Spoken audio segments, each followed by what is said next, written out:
We hear jokes all the time, we laugh, we appreciate the humor, and we find it kind of amusing it in our minds, something that feels good. But what is it really? What does it do?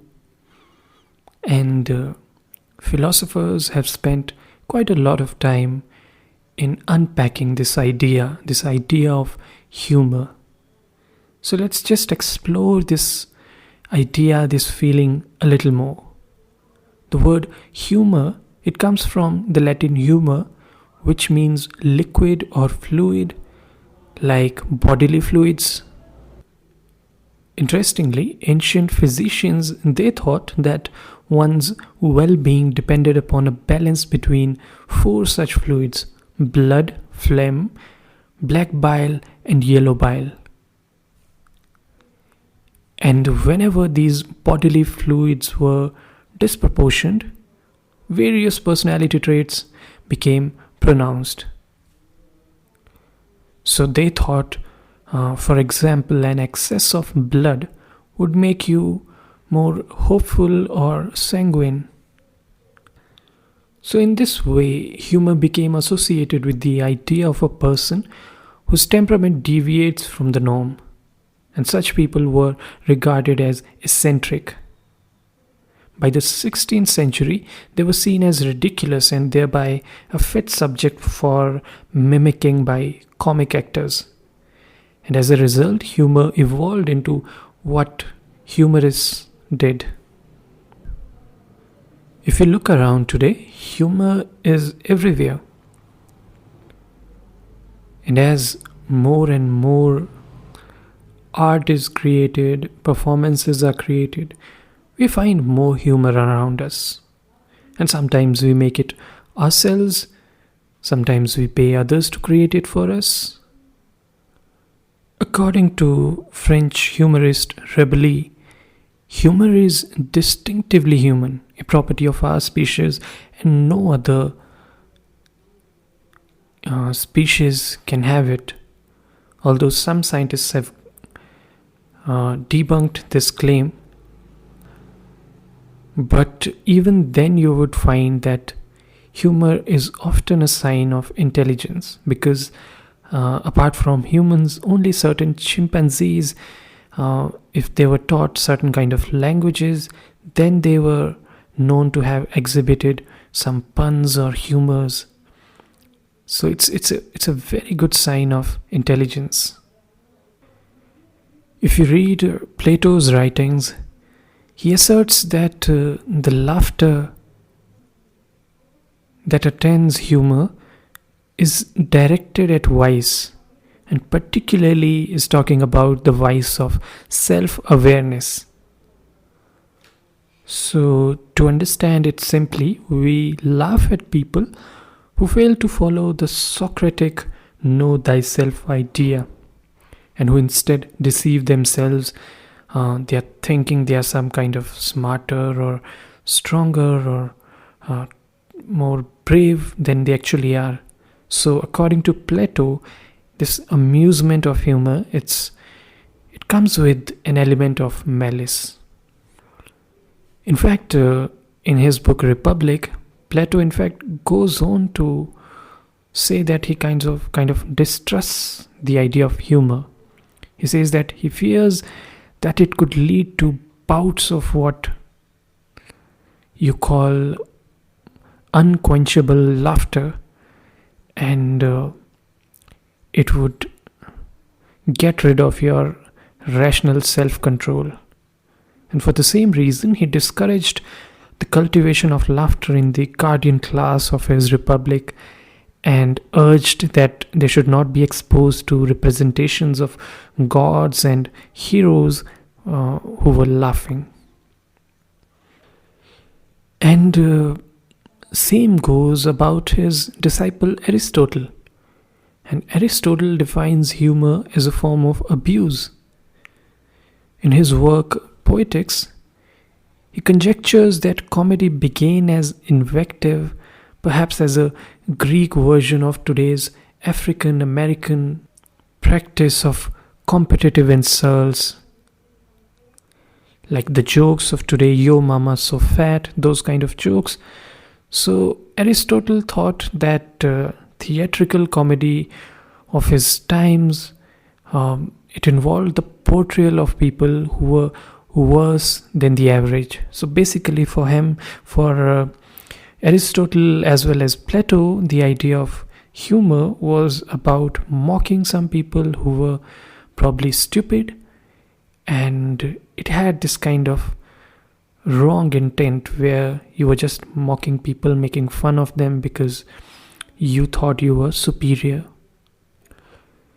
But Aristotle does not completely reject the idea of humor. In fact, he keeps a place for humor for some kind of relaxation and something that could be healthy. But as you would expect from a Greek philosopher, he too was careful about the idea of laughter, how wise you need to be, at the same time how naive you can be when it comes to the laughter. So you need to have that kind of balance.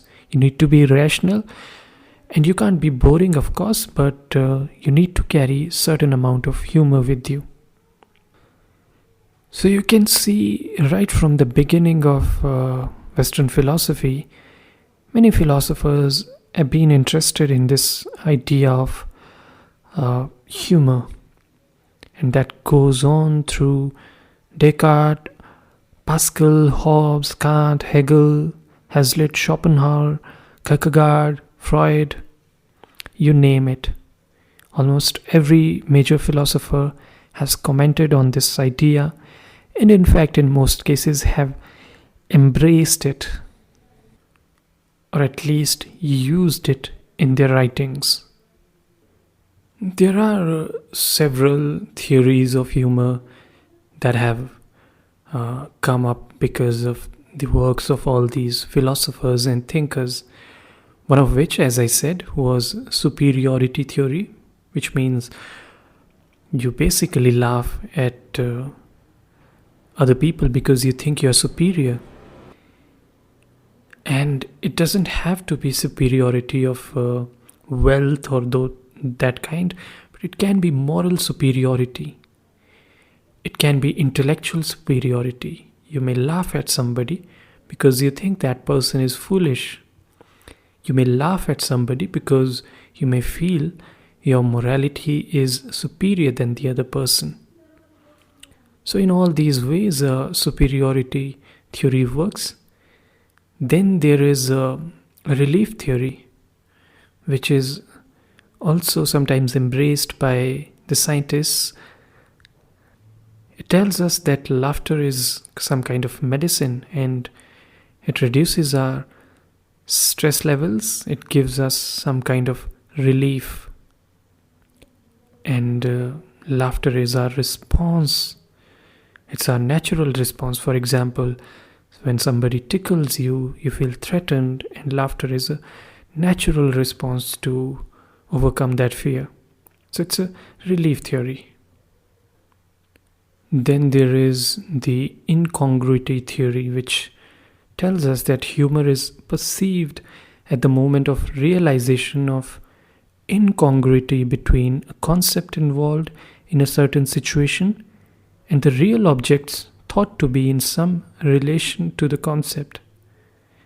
And it's a bit tricky to understand, and as you would expect, it has been mentioned in the works of Kant and Schopenhauer.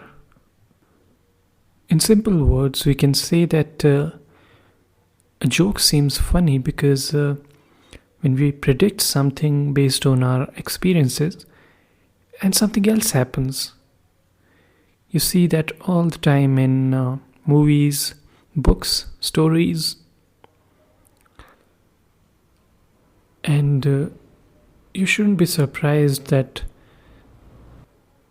many philosophers consider this theory as the most fruitful among all the hypotheses we have for humor. It talks about the value of the surprise element in a joke or in any kind of humorous settings. It's very important. There is something very interesting about humor. In most cases, it is very much instinctive. You can barely hide it. If you find something funny, you just do. And when we talk about this state of comical amusement, which is kind of an emotion, it is a real emotion. You can't hide it. In your mind, at least, you know that it has amused you. And if something has amused you, whether because of some foolishness you find or some kind of surprise you find in a situation, if it has amused you, you feel really good. And that can lead to a series of other questions. For example, can it be considered immoral if you laugh at something which is considered a taboo? It can be, let's say, a joke on religious figures. It can be something on a sensitive issue such as a rape or a murder.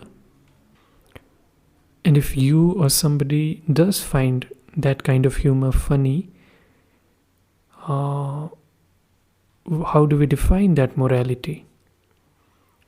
These are really interesting discussions to be have, and we should have them. But we will get to that later. For now, let's just stay with the idea of humor and read some humorous books.